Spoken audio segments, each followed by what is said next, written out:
In this video, we'll cover how to run scans of your API. In previous videos, we showed how to register your applications in AppSec and how the platform auto-generates comprehensive security test coverage. There are a few ways to kick off scans. The easiest is to just follow the app model guide on the right. You can see here the recommended next action is to run an unauthenticated scan. This is because I haven't yet added any credentials. Just click this box, and it'll open a window where you can launch the scan. You can even pick which test categories you want to activate. I'll leave them all selected and initiate the scan.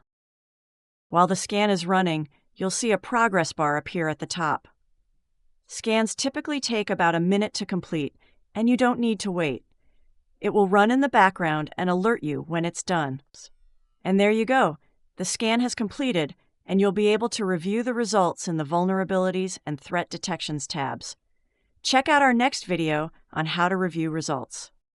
But notice that our app model is at 57% here.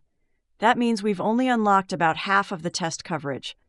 The main reason is we haven't configured any test credentials to do authenticated scanning. I'll show you how to set that up in another video, but I'm going to add a test user here.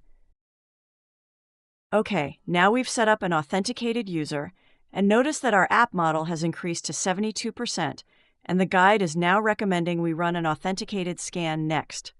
So I'll click here, select the account I want to use, and run an authenticated scan. Again, we get the progress bar, and the results return in a minute or so. I want to show you one other way you can run scans. Here at the top of the screen, you have the Scan button, which will open the pop-up you saw before, and you also can access your scan history to review any scans you've run before. And that's all there is to it.